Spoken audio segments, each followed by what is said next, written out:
संजय राऊत हा भुंकणारा राहुल गांधींचा जो डॉग आहे, त्यांनी जे आमचे शिवसेनेचे पदाधिकारी कार्यकर्ते यांची अवकात आणि लायकी काढण्याचा जो काही विषय काढलेला आहे, कालपर्यंत हे शिवसेनेचे कार्यकर्ते होते, शिवसेनेचे ॲक्टिव्ह पदाधिकारी होते, परंतु यांच्याबरोबर राहिले नाही म्हणून आज त्यांची लायकी काढताय। परंतु संजय राऊत यांची अवकात,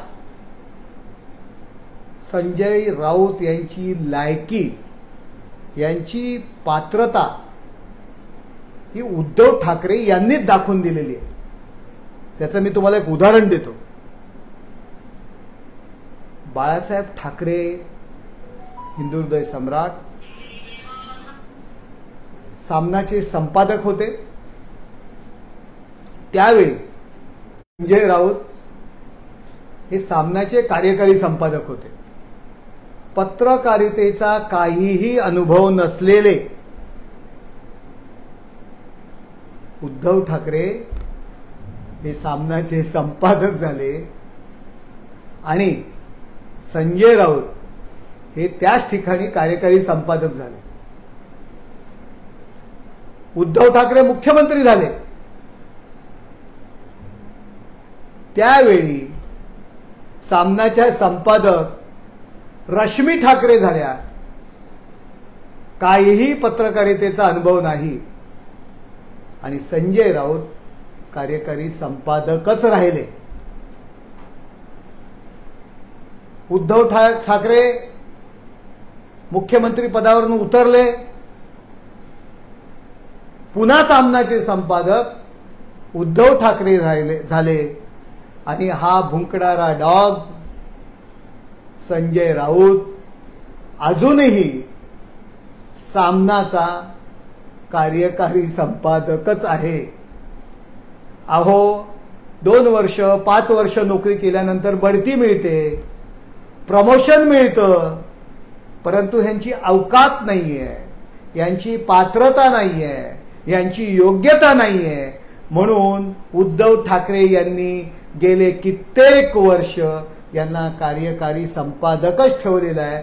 त्यामुळे यांच्या अवकातीतच, यांच्या लायकीतच उद्धव ठाकरे यांनी संजय राऊत यांना ठेवलेलं आहे।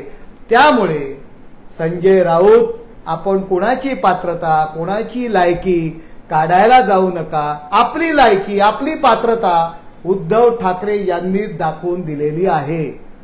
सर, ज्यावेळेस प्रत्येकाने उल्लेख केला की आनंद दिघे यांना संजय राऊत यांच्यामुळे टाळा लागला, संजय राऊत असं म्हणतायत की आनंद दिघे यांनी कधीही म्हटलेलं नाही, उलट त्याच अटकेनंतर ते धर्मवीर झाले, असं त्यांनी उल्लेख केलेला आहे। पुन्हा एकदा धर्मवीर आनंद दिघे साहेबांची ते बदनामी करतायत। अटक हे राजकारण होतं अशा पद्धतीने अप्रत्यक्षरित्या ते बोलतायत। अटक झाली म्हणून ते धर्मवीर झाले नाही, तर लोकांसाठी रात्रंदिवस काम केलं, लोकांसाठी अहोरात्र कष्ट घेतले, अनेक आंदोलनं केली, लोकांसाठी वेळ दिला, स्वतःच्या संसाराचा विचार केला नाही, रात्रंदिवस तासभर सुद्धा झोपत नव्हते, लोकांमध्ये समाजसेवा करत होते, म्हणून आनंद दिघे साहेब धर्मवीर झाले। अरे, आपण अटक झाला होतात ना, भ्रष्टाचार केला म्हणून आपण अटक झाला होतात, 6 महिने आत होतात, आपल्याला कुठली पदवी मिळाली? भ्रष्टाचारवीर। अरे, आपण त्या मुलाखतीमध्ये साहेबांनी अनऑफिशियली बोलले असतील नसतील, ज्यांनी चुकीच्या पद्धतीने मतदान केलं, ज्यांनी चुकीच्या पद्धतीने मतदान केलं त्यांची हत्या होईल अशा पद्धतीची मुलाखत आपण छापलीत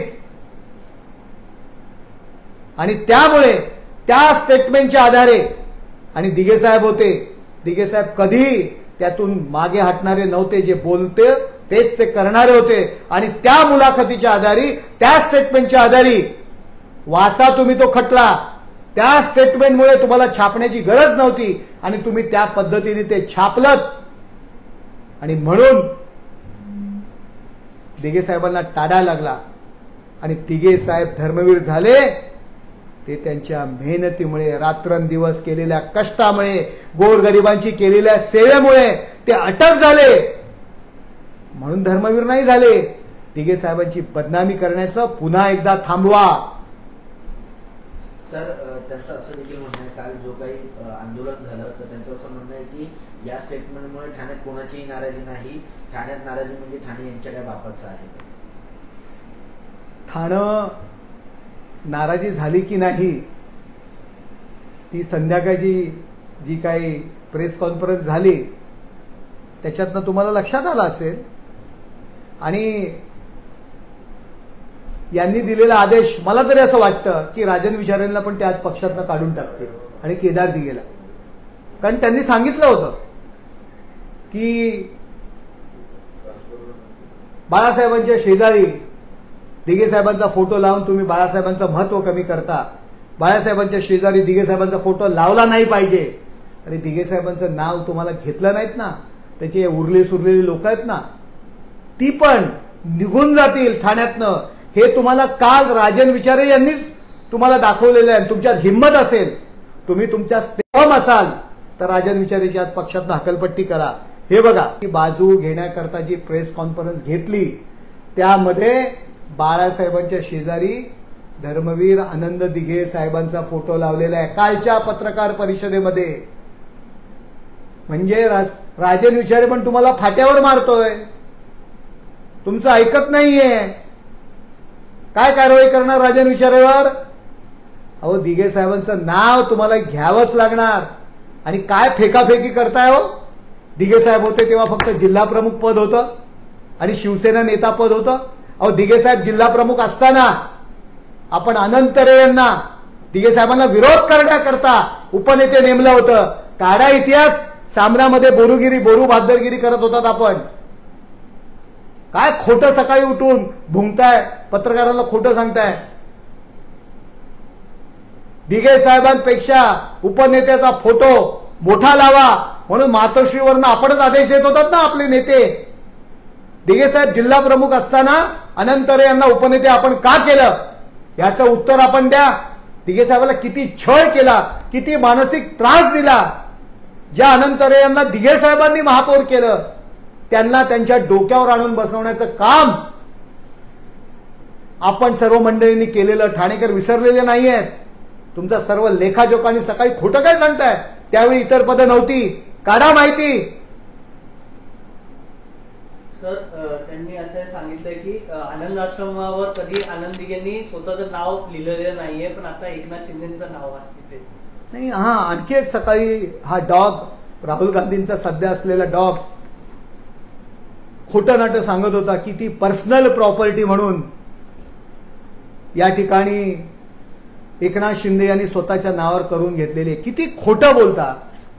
अहो, झोराष्ट्रियन चॅरिटी फंड नावाचा जो ट्रस्ट होता ना 2022 पर्यंत सुद्धा तो कुठल्या ट्रस्टच्या नावावर किंवा दिघे साहेबांच्या नावावरती केला गेला नव्हता.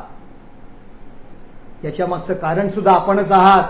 आपणच त्या पारशी ट्रस्टला भडकवत होतात की तो दिघे साहेबांना देऊ नका, तो काढून घ्या. सगळे पुरावे आपल्या समोर आणता येतील. 5/4/2022 रोजी एकनाथ शिंदे साहेबांच्या प्रयत्नांमुळे आनंद आश्रम सेवा संस्था या ट्रस्टवरती 30 वर्षाच्या लीजवरती हा ट्रस्ट आम्ही घेतलेला आहे. त्याच्यामध्ये ठाण्यातील अनेक लोक त्याच्यावरती संचालक म्हणून आहेत. कशाला खोटं सांगता? आणि ही जर माहिती खोटी असेल तर तुम्ही प्रूफ करून द्या की ही प्रॉपर्टी एकनाथ शिंदेनी स्वतःच्या नावावर करून घेतलेली आहे, श्रीकांत शिंदेनी स्वतःच्या नावावर करून गेले. कशाला खोटं सांगता लोकांना? खरं बोला, पुरावे द्या, नाहीतर नाक घासा एकनाथ शिंदेच्या पायाच्या समोर. तुमची पात्रता, तुमची योग्यता, राहुल गांधीचा पाळलेला डॉग हे लक्षात ठेवा. सर, राजन विचारे